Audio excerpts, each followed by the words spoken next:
Halo semuanya, selamat datang. Kalian pernah nggak lagi asyik-asyik scroll media sosial, tiba-tiba muncul iklan yang pas banget sama yang lagi kalian butuhin?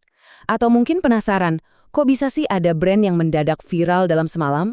Nah, semua itu ada dalangnya, dan namanya adalah marketing di era digital. Hari ini, kita bakal bongkar semua rahasianya yang ternyata jauh lebih dari sekedar jualan. Siap? Yuk kita mulai.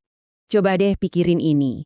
Kenapa ada smartphone dengan spek dewa, tapi penjualannya biasa aja?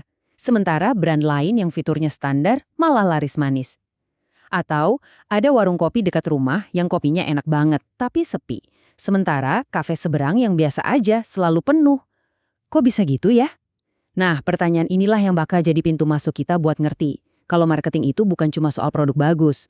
Ada sesuatu yang lain, yang jauh lebih dalam. Oke, jadi kalau marketing itu bukan cuma soal jualan atau pasang iklan di mana-mana, terus apa dong? Nah, di bagian pertama ini, kita bakal bedah definisi intinya. Percaya deh setelah ini, cara kalian ngelihat iklan, brand, dan bahkan cara kalian belanja sehari-hari mungkin bahkan sedikit berubah. Nah, ini dia definisi kuncinya. Coba deh, fokus ke satu kata yang paling penting di sini, nilai.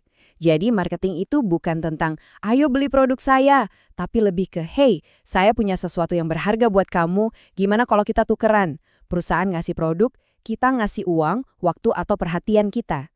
Ingat kafe yang ramai tadi? Mungkin nilai yang mereka tawarkan itu bukan cuma kopi, tapi tempat yang cozy buat nugas. Jadi kuncinya adalah, jangan cuma jualan, tapi ciptakan nilai. Konsep-konsep ini tuh kayak tangga loh yang harus kita naiki satu persatu. Gini deh contohnya. Kita semua butuh minum, itu kebutuhan. Tapi karena lihat influencer di TikTok, kita jadi pengen minum boba, itu namanya keinginan. Nah, pas awal bulan, dompet tebel. Keinginan itu berubah jadi permintaan. Terus ada kedai boba yang nawarin nilai berupa rasa yang unik plus promo. Kita coba, dan ternyata enak banget, kita merasa puas. Besoknya, kita balik lagi ke sana. Nah, itulah yang disebut loyalitas. Kelihatan kan alurnya gimana? Semuanya saling nyambung.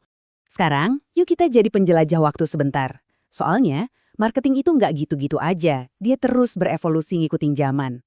Di bagian ini, kita bakal lihat gimana fokusnya geser. Dari yang tadinya cuma mikirin gimana cara bikin barang, sampai akhirnya benar-benar peduli sama kita sebagai manusia, dengan segala perasaan dan pemikiran kita.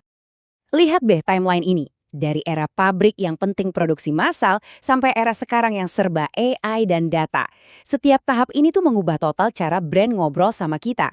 Ada lompatan besar di sini. Yuk kita bedah dua lompatan yang paling signifikan. Lompatan besar pertama ada di sini. Bayangin aja marketing 1.0 itu kayak pabrik yang teriak, "Ini produk saya, siapapun, beli ya!"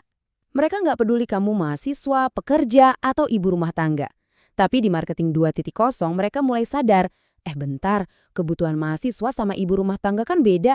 Disinilah mereka mulai melakukan segmentasi, memetakan pasar, dan mencoba ngerti apa yang benar-benar kita mau. Ini langkah pertama menuju marketing yang lebih cerdas. Nah, lompatan berikutnya ini lebih dalam lagi. Marketing 3.0 sadar kalau kita itu bukan robot. Kita punya perasaan, kita punya nilai, kita jadi milih brand yang peduli lingkungan misalnya. Kita membeli maknanya, bukan cuma produknya. Terus muncullah marketing 4.0 dan 5.0, era di mana teknologi jadi jembatan penghubungnya. AI dan big data dipakai bukan buat gantiin manusia, tapi justru buat ngelayanin kita lebih baik. Contohnya, rekomendasi lagu di Spotify atau film di Netflix yang kok bisa pas banget sama selera kita. Nah, itulah teknologi yang bekerja untuk kita.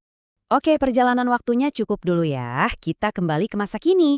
Sekarang ini, kita semua hidup di dalam sebuah ekosistem digital yang super kompleks. Anggap aja kayak hutan rimba digital, di mana bisnis, teknologi, dan kita sebagai konsumen, semuanya saling terhubung dan saling mempengaruhi. Coba deh lihat semua bagian ini. Di era digital, sebuah brand itu nggak bisa hidup sendirian. Mereka jualan di marketplace, promosinya lewat influencer di TikTok atau Instagram, kita bayarnya pakai e-wallet, dan mereka terus belajar dari data klik kita buat tahu apa yang kita suka. Semuanya saling nyambung dalam satu jaringan raksasa. Dan inilah dampaknya buat kita.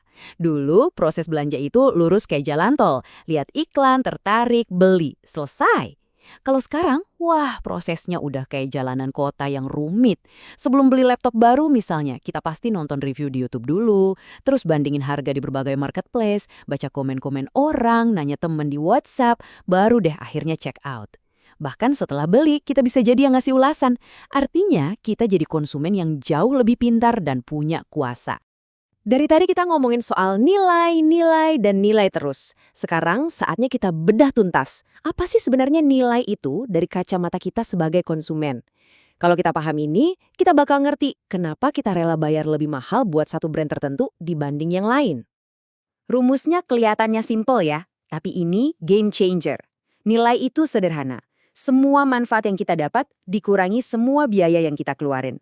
Dan manfaat itu bukan cuma fungsi loh, bisa jadi perasaan bangga pas pakai produk itu. Itu manfaat emosional. Atau kelihatan keren di mata teman-teman, itu manfaat sosial. Sebaliknya, biaya juga bukan cuma harga.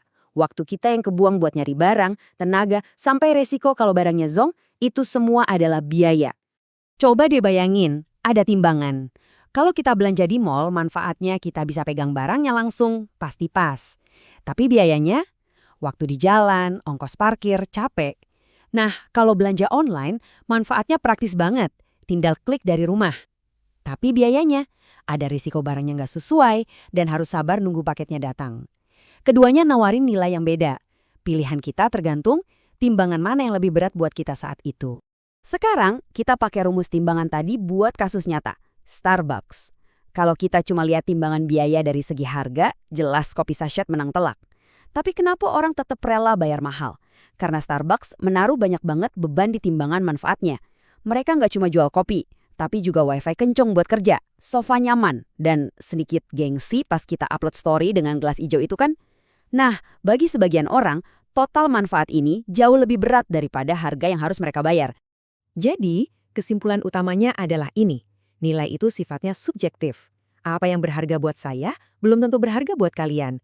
Ada orang yang timbangan nilainya berat di harga murah, tapi ada juga yang lebih berat di kemudahan atau gengsi. Pemasaran yang jago di era sekarang adalah mereka yang bisa membaca timbangan nilai ini untuk berbagai macam orang, lalu menciptakan penawaran yang pas untuk masing-masing. Sebagai penutup, aku mau ngajak kalian merenung sebentar.